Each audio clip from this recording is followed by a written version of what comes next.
നമസ്കാരം. ഒരാചാരം നിന്നുപോയ കഥയാണ്. ഇത് കേൾക്കുമ്പം ചിലരൊക്കെ ചിരിക്കും, ചിലർ കളിയാക്കും, ചിലർ പഴി പറയും. ഇതൊന്നും എനിക്ക് ബാധകമല്ല. പണ്ട് ഇത്തിരി വർഷങ്ങൾക്ക് മുമ്പാണ് എൻ്റെ അച്ഛൻ്റെ വകയിലുള്ളൊരു സഹോദരി മരിച്ചുപോയി. അപ്പം പൂജാരി എന്ന് പറയുന്നത് ഞങ്ങളുടെ ജാതിയിൽ മന്ത്രവാദിയാണ്. മന്ത്രവാദി വന്നു പൂജകളൊക്കെ നടത്തി അവസാനം കർമ്മങ്ങൾ നടത്തുക. കരിക്ക് വെട്ടി കരിക്ക് വെള്ളം കൊടുത്തു ഡെഡ് ബോഡിക്ക്. അത് കഴിഞ്ഞ്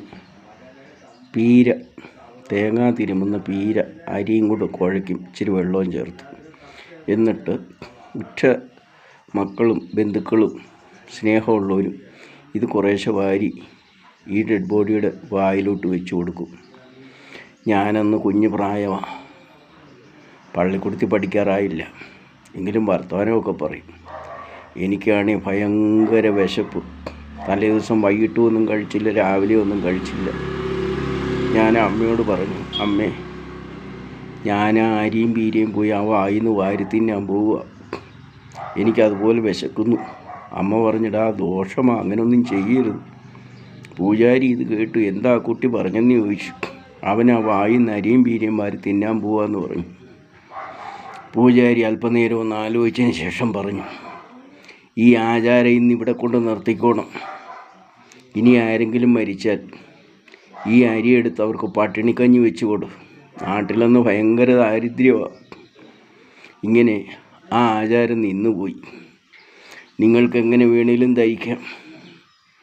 എൻ്റെ ഒരു പഴയ അവസ്ഥ ഞാൻ പറഞ്ഞതാണ്. ഇത് ലോകം അറിയണ്ടേ.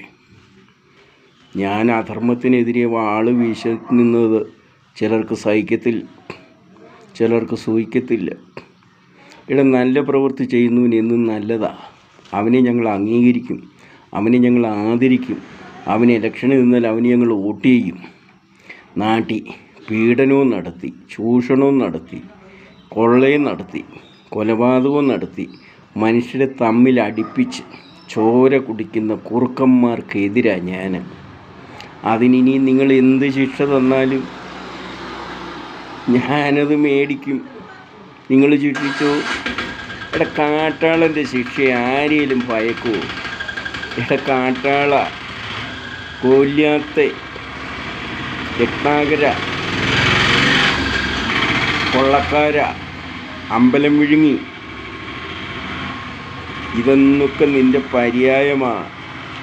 നിനക്കെതിരാ ഞാൻ. അതുകൊണ്ട് നീ ഇതൊക്കെ കേട്ടിട്ട് എന്ത് വേണേലും നടപടിയെടുക്കാം. എനിക്കൊരു വിരോധവും ഇല്ല. ഞാൻ മരിക്കാറായ വ്യക്തിയെ, എനിക്ക് ഒത്തിരി അസുഖമുണ്ട്. ചിലപ്പോൾ ഇച്ചിരി കഴിയുമ്പോൾ തട്ടിപ്പോകാം, ചിലപ്പോൾ നാളെ തട്ടിപ്പോകാം. ദിവസങ്ങൾ എണ്ണി ജീവിക്കുന്നവനാണ് ഞാൻ.